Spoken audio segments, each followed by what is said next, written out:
Remember a couple weeks ago we talked about the importance of hearing new voices speaking into our lives? Remember that message? It wasn't that long ago. This morning, however, we are going to let a very old voice speak into our lives in a new way to help us understand one of the key figures in the scripture that we are looking at in this series, the raising of Lazarus from the dead. And the story begins at a monastery in Egypt, on the Sinai Peninsula, called the St. Catherine Monastery of the Eastern Orthodox tradition of Christianity. Built between the years 548 and 565, it is the oldest continuously inhabited Christian monastery in the world. It also has one of the oldest libraries in the world. And it is near, you can see, many mountains. Oh. That's all right. And some of those mountains are believed to be Mount Horeb, Mount Sinai, and others that have great meaning in the Christian and Jewish traditions. Now you can go to that next slide. And it was here that in 1892, scholar Agnes Smith Lewis found the old Syriac Sinaiticus manuscript. And there you can see a piece of it. Now, the Syriac translations, which this founding helped us to expand, were some of the earliest translations of the Christian Gospels, translating from Greek to Syriac. And Syriac includes the dialect of Aramaic. And Aramaic is the language most scholars believe Jesus spoke every day. And the Syriac translations date from the 2nd century. Next slide. So, Piotr Jutkowicz of the Pontifical Institute, whose work informs much of what I'm going to share with you this morning, says this about the Syriac translation. He said, readings in the Syriac translation focus on Mary in the story Joyce just read, and consist of additions or re-elaborations of the Greek text that are not errors or misunderstandings of the original, but rather the result of reading the figure of Mary in the context of the Gospel of John.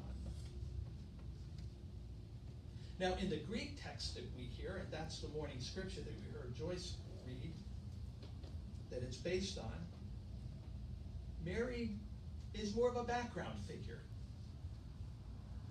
But in the Syriac tradition, as we'll see, Mary moves into a more central role in this story, which offers us a new window into understanding how she cultivated hope in John, in the raising of Lazarus story. Now, to clear up any confusion, because there's a lot of confusion around Mary, this particular Mary is Mary of Bethany, who is only clearly identified in the Gospel of John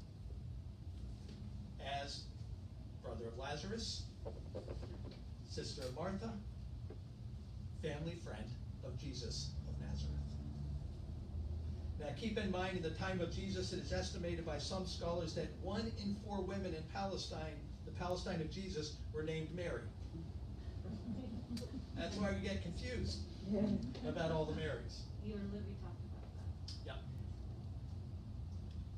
And so it's no surprise that we have the name Mary mentioned many times in the New Testament. But just so we are clear, the Mary of Bethany in the gospel we are talking about today is not Mary Magdalene. That gets confused a lot, and it gets confused for a good reason. Because historically they have often been conflated into the same story. As a result, Mary of Bethany is not as well known.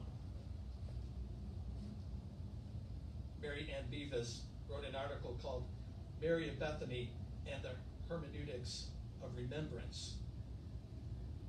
And she writes that Mary of Bethany has long been recognized by some traditions in Christianity, but often not Protestant traditions. Those traditions that, like the Eastern Orthodox tradition, recognized that Mary, the sister of Martha and Lazarus, was the woman who was loved by Jesus, who anointed Jesus at Bethany. In addition to her gospel portrayals, early Christian tradition remembered Mary in a stellar array of roles and attributes, including these: disciple, apostle to the apostles, symbol of the church, new Eve, participant at the Last Supper, mirror bearing witness to the empty tomb and resurrection, administrator, deacon, miracle worker, baptizer, Eucharist minister, missionary, preacher, and martyr. And she wrote her article, she said, in memory of her, and I preached this sermon in memory of her this morning, as we look at her role in the story of the raising of Lazarus. Well, I think when I look at this story, I'm not sure how you're hearing it, but to me, the two most important figures in this story really are Mary and Jesus. Lazarus is so in the background that he doesn't say a word. Martha talks, and the crowds talk. We'll look a little bit more at that next week. But what we're going to do today is I'm going to take you back to a little bit of what it's like to be maybe in seminary and look at some scripture a little bit more in detail. And we're going to compare the Syriac and the Greek text to see what we learn from that old Syriac tradition voice about how we might understand Mary a little differently. My hope is that what you will do is pay attention to the words that are used, because words matter. They matter in our culture today. They mattered then. Translations matter. There are so many translations of the Bible. There isn't just one. And we're going to see that today. But usually all have something to contribute to our understanding of who Jesus was, because perspectives matter too. And my hope is that as we briefly go through this, you will see that because of Mary, many people found hope on that day in Bethany that we hear about in John, which was a day of death and sorrow and resurrection. All right, so let's look at this first slide. The Greek text says, Mary was the one who anointed the Lord with perfume and wiped his feet with her hair. The Syriac text says, Mary was the one who washed Jesus' feet. Anybody know why that distinction is important?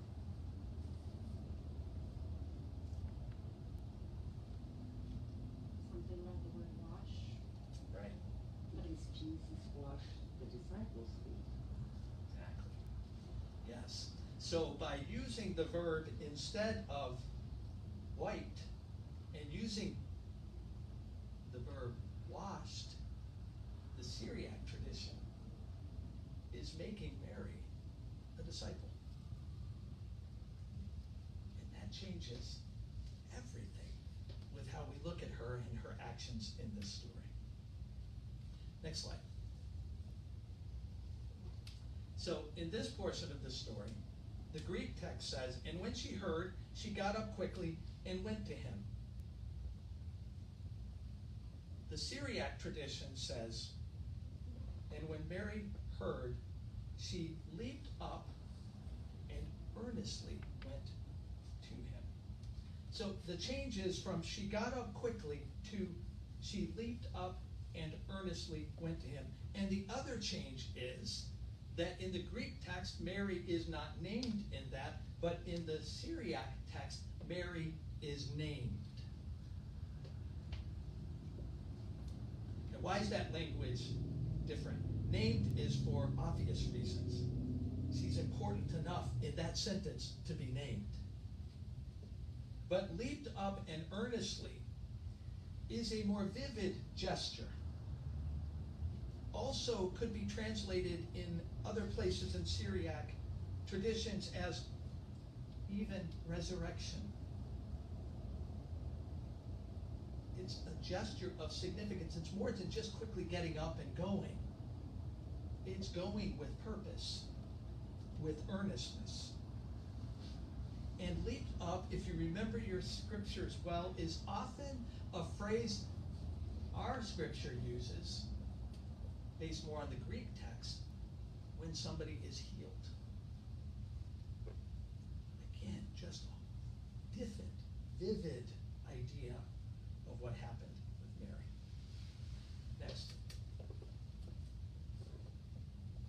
In this text, the Jews who were with her in the house, consoling her, seeing that Mary got up quickly and went out, followed her, thinking that she was going to the tomb in order to weep there.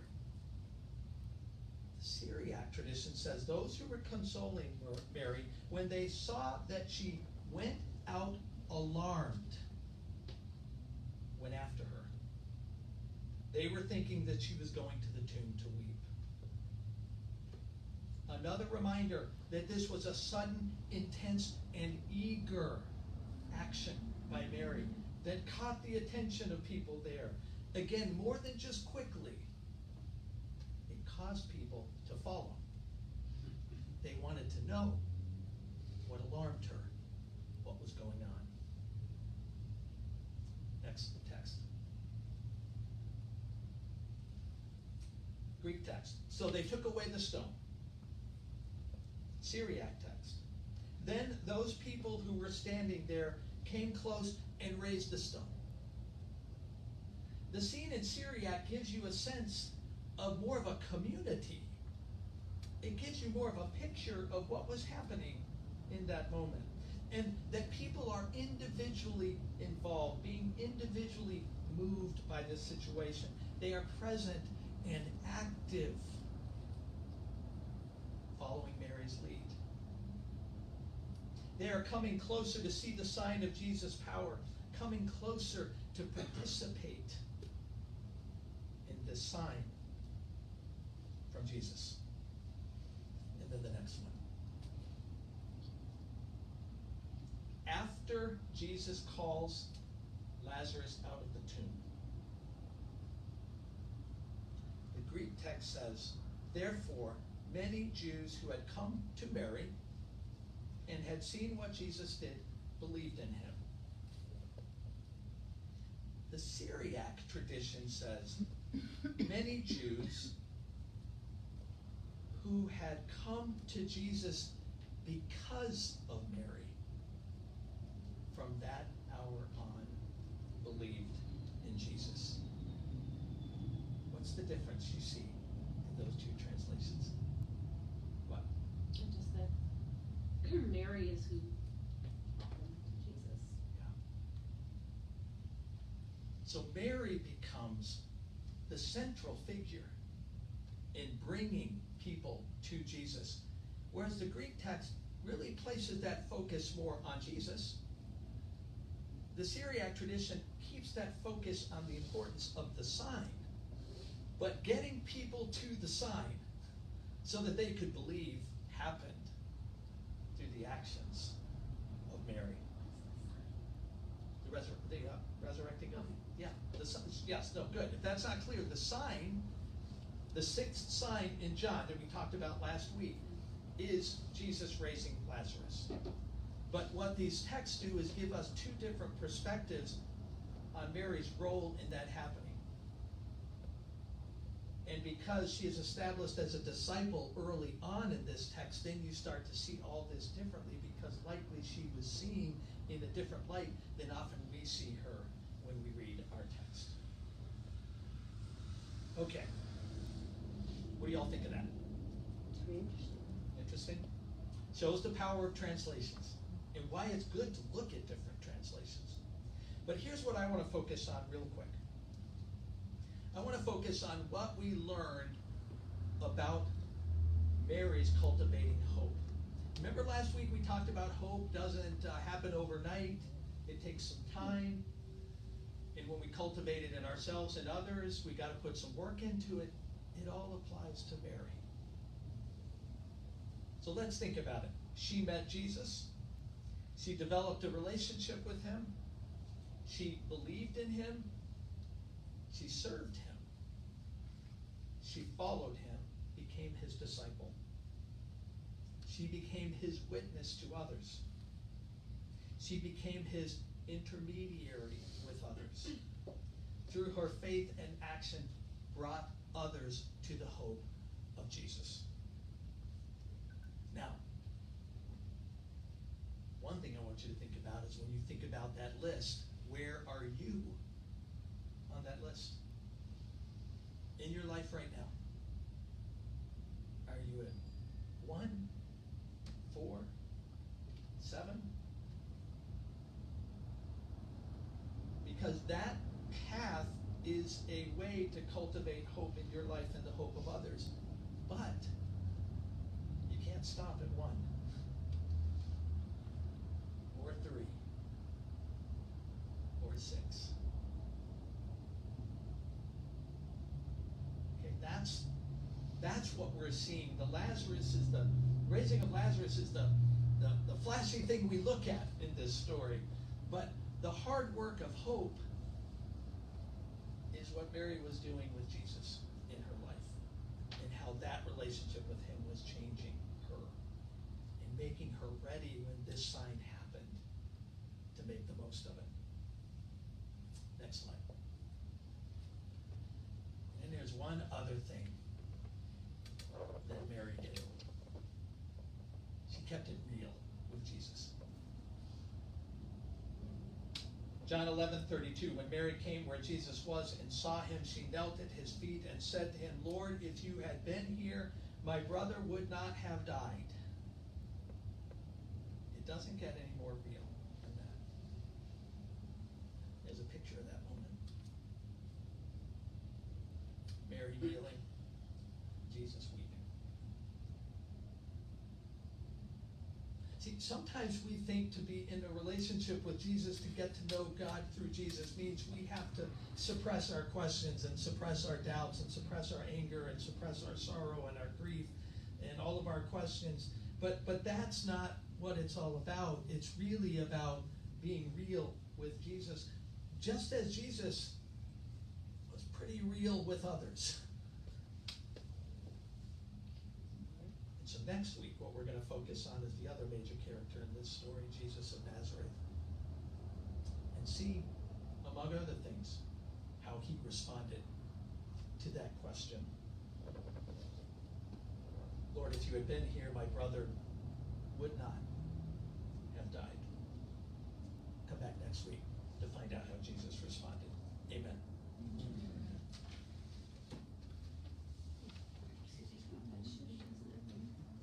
What do you mean, Lord?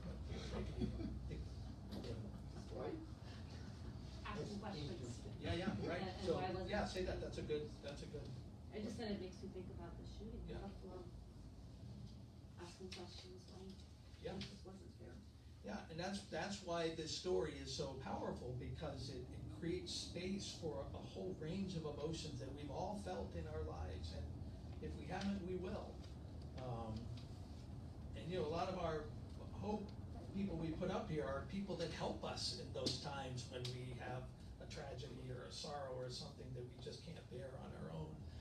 And for God to be there for us, we got to be willing to be honest with God.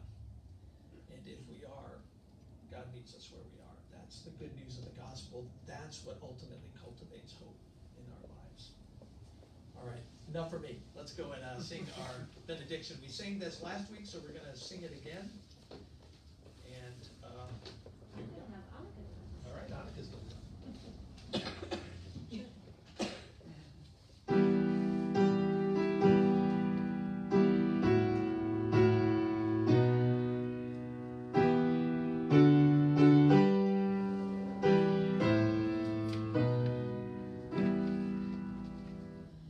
Way